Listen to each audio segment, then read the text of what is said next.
Welcome to WesternSlopeNow.com. Meteorologist Russ Pappas here. So we are talking about post-storm. Didn't perform as well with the rain and the snow as we anticipated, but that's okay.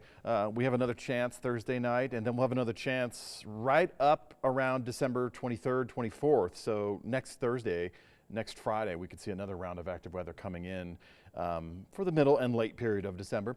As far as temperatures go, take a look at this. High temperatures for the day were actually realized just after midnight last night. Do you recall last night we had some strong wind blasts?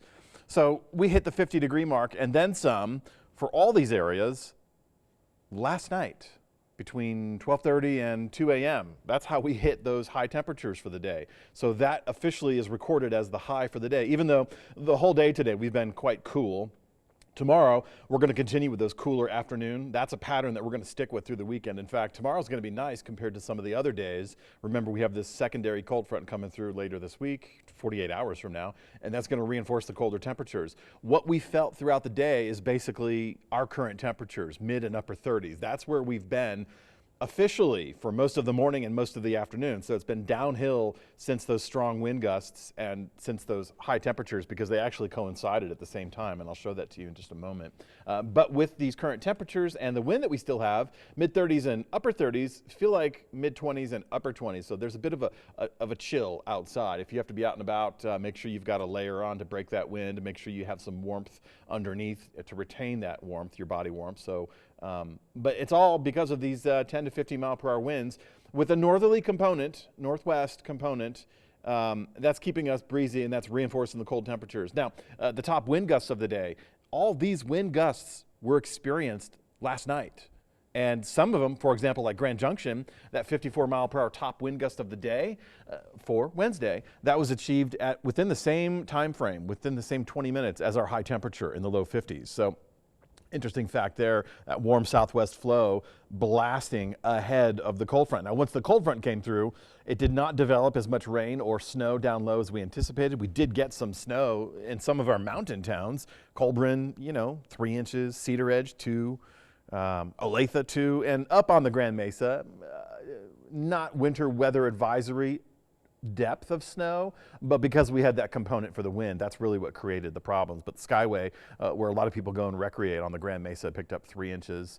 I'm sure they're up there grooming, but to get up there, it's been quite treacherous. Highway 65 can be icy and snowpacked and closed at times. So please just continue with your cautious driving as we move through Wednesday night into Thursday morning. And we're going to get another round, not so much widespread round of storm activity, and I'll show you that in just a moment. Getting into Thursday morning, cold temperatures, single digits to the Roaring Fork Valley, minus readings for the Gunnison Valley, 10 to 20 degrees between the Tri-County area, Montrose, Delta, Grand Junction, or I should say Mesa County. So we're in for another cold night, and any wind, which will have light winds on the order less than 10 miles per hour, and that'll create that wind chill. We do not have the winter storm warnings, the high wind watch, or the wind advisories. For most of the western slope, we still have winter weather advisories up through 8 p.m. tonight for the central mountain zones and the northern mountain zones. And we may see another round of winter weather advisories for Thursday with this next incoming system for the central and for the northern zones. So what you see painted right now may not change. There may be a quick lag where those come down and they get put back up again, because this next storm is going to clip just a little bit of the central mountains, but the bullseye for the deeper snow totals will be in the, as you can see, northern mountain zone. So this is for Thursday night into Friday morning. Not a lot of potential for the lower elevations to pick up anything. We do have light snow showers in the forecast as a result of this weak system passing through. The parent feature is well to the north and northeast of us, and it's just a quick little hit. It'll increase the cloud coverage a little bit. We'll have slightly increased chances of showers. But once we get into the weekend, we're going to be focusing on the colder temperatures and the drier conditions, and that should continue through this weekend and into almost the middle of next week. Now, the winter solstice is on Tuesday, and I think Tuesday is going to be quite a nice day with sunshine and mild temperatures, probably one of the more mild days for the first start of winter. But after that, once we get closer towards the end of next week, then we're looking at another round of unsettled weather. And that could put snow on the ground for a big holiday that a lot of people like to travel for. So we're going to be watching that situation develop. In the meantime, just locally, Grand Junction, Thursday night and Friday morning, we could see some very light snow showers. And I don't mean early Friday morning. I mean late Thursday night into about the midnight hour. If anything changes, of course, that window is still very small. Not much is expected other than the reinforcement of the colder temperatures. And that's reflected in the low temperature forecast and the high temperature forecast for the weekend. So bundle up and be ready for the blast of air. At least the winds are not as strong post-system as what we were dealing with 12 hours ago. And that was those were some really strong winds. I've seen some reports of 100-mile-per-hour wind gusts coming out of the collegiate range right around Air Force Academy.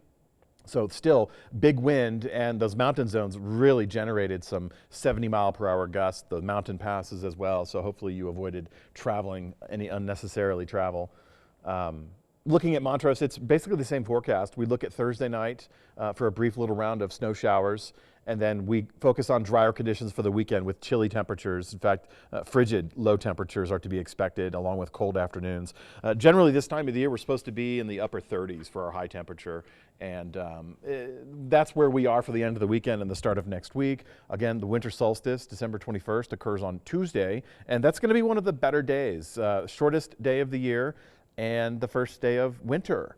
And then we look at an incoming storm system already starting to show up on the forecast models for Montrose. So that's right around December 22nd. So I anticipate 22, 23, 24 of December to be a little stormy. Thank you.